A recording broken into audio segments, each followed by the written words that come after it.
Σε αυτό το κεφάλαιο το πρώτο πράγμα που είδαμε είναι οι πολλαπλασιασμοί και οι διαιρέσεις με 10, 100, 1000 και με τους δεκαδικούς 0,1 και 0,01.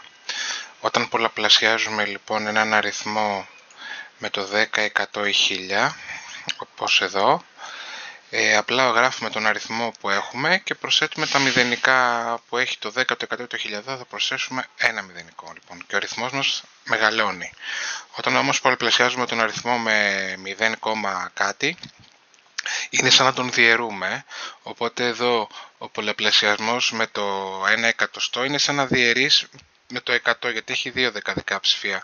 Οπότε πώς διαιρούμε έναν αριθμό με το 100 στην ουσία? Εμφανίζουμε την υποδιαστολή πάντα εδώ στο μυαλό μας και πόσα δεκαδικά ψηφία έχει? Δύο δεκαδικά ψηφία ο αριθμός, άρα εδώ πέρα τοποθετούμε την υποδιαστολή δύο θέσεις αριστερά και το αποτέλεσμα είναι 0,38.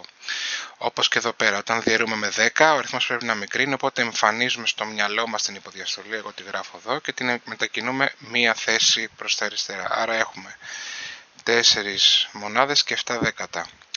Και εδώ πέρα όταν διαιρούμε με έναν αριθμό με το 0,1 ή το 0,01 και αντίστοιχα, είναι σαν να το πολλαπλασιάζουμε με το 10. Οπότε πώς πολλαπλασιάζουμε έναν αριθμό με το 10? Γράφουμε τον αριθμό που θέλουμε συν το ένα μηδενικό.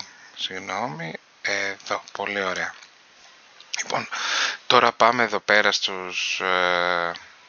στα κλάσματα εδώ πέρα και βλέπουμε εδώ πέρα έχουμε έναν κλασματικό αριθμό τον οποίο θέλουμε να τον κάνουμε δεκαδικό. Τι κάνουμε λοιπόν? Ξαναγράφουμε τον αριθμό εδώ πέρα χωρίς κόμμα αν έχει οτιδήποτε. Το 32 λοιπόν είναι ο αριθμητής μας και πάμε στον παρονομαστή και βλέπουμε πόσα μηδενικά έχει? 2. Άρα εμφανίζουμε την υποδιαστολή πάντα εδώ πέρα στο μυαλό μας και τη μετακινούμε δύο θέσεις γιατί έχουμε δύο μηδενικά στον παρονομαστή. 1, 2. Άρα το αποτέλεσμά μου είναι το 0,30, συγγνώμη, 0,32. Ωραία. Λοιπόν, όπως και το ανάποδο έχουμε εδώ πέρα έναν αριθμό τα 123 χιλιοστά και θέλουμε να το κάνουμε κλάσμα. Πάμε πρώτα στον παρονομαστή, βάζουμε το 1, συγγνώμη, ωραία, μισό λεπτάκι.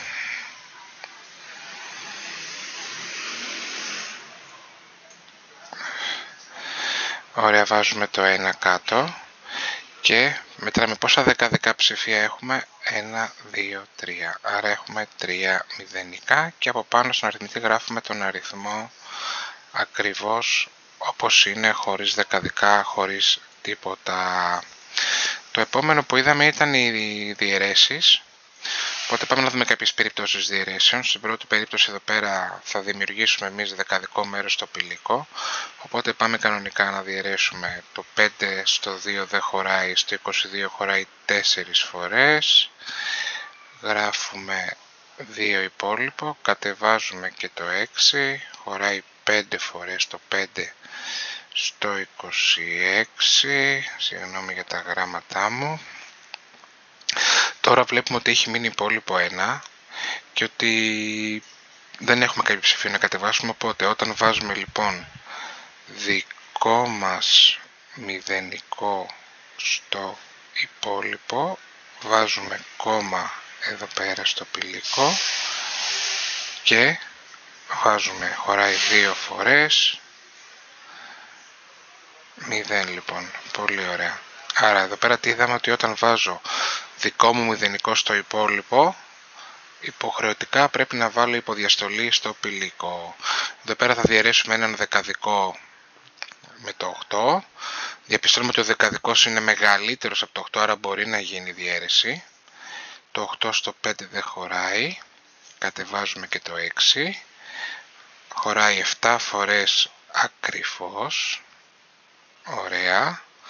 Τώρα τι βλέπω? Τώρα διαπιστώνω ότι κατεβάζω δεκαδικό ψηφίο, το 9 είναι δεκαδικό ψηφίο, οπότε υποχρεωτικά βάζω υποδιαστολή και χωράει μία φορά, εδώ πέρα, και μετά το 8 κατεβάζουμε και το 6, χωράει 2 φορές ακριβώς. Εδώ πέρα λοιπόν τι βλέπουμε, ότι όταν κατεβάζουμε κάποιο δεκαδικό ψηφίο, υποχρεωτικά και τώρα πρέπει να βάλω υποδιαστολή. Τώρα λοιπόν, εδώ διαπιστώνω ότι έχω να διαιρέσω το 0,5 με το 4. Εδώ διαπιστώνω λοιπόν ότι ο διαιρετέος, αυτός ο αριθμός δηλαδή εδώ πέρα, το 0,5 είναι μικρότερος από το 4. Πρέπει λοιπόν να κάνω κάτι ώστε ο διαιρετέος να γίνει μεγαλύτερος από το 4. Τι κάνω λοιπόν, τον πολλαπλασιάζω με το 5, με το 10 συγγνώμη, άρα γίνεται 5.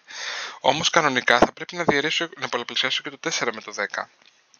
Αλλά αν το πολλαπλασιάσω, πάλι θα είναι μεγαλύτερος από τον διαιρεταίο, οπότε τι κάνω, αντί για να πολλαπλασιάσω και το 4 με το 10, βάζω 0, στο πηλίκο, οπότε μπορεί να ξεκινήσει κανονικά η διαίρεσή μου. Το 4 λοιπόν στο 5 χωράει μία φορά,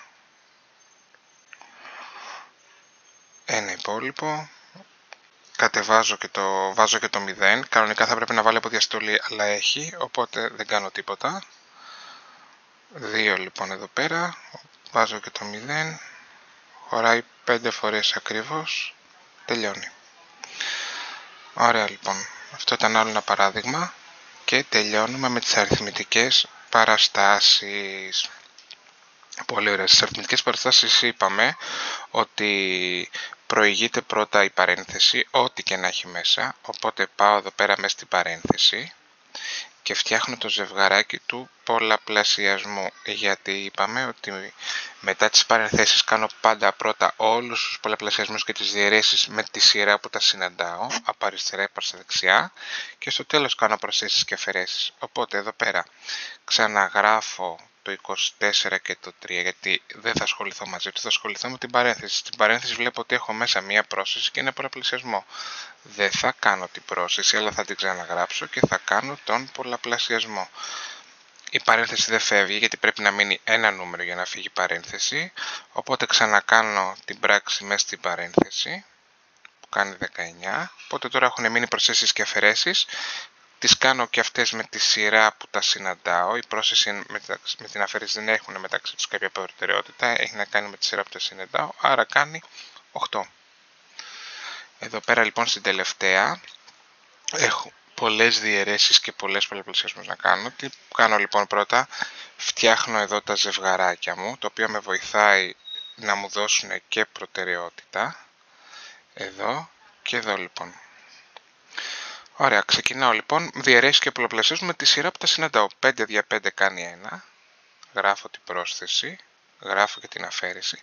Εδώ είναι 2 επί 7 δια 2. Τα κάνω με τη σειρά που τα συναντάω. 2 επί 7 14 δια 2 7, συν 8 μείον, κάνω τον πολλαπλασιασμό 6. Ωραία, ωραία λοιπόν, και εδώ τώρα έχω προσθέσεις και αφαιρέσεις. Εντάξει.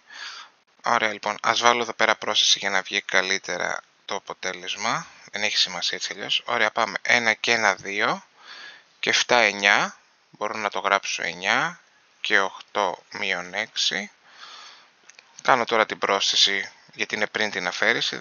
17 μείον 6 ίσον 11. Αυτά λοιπόν μάθαμε στα πρώτα 8 κεφάλαια των μαθηματικών. Μπορείτε να μελετήσετε το βιντεάκι και να μου πείτε τις απορίες σας.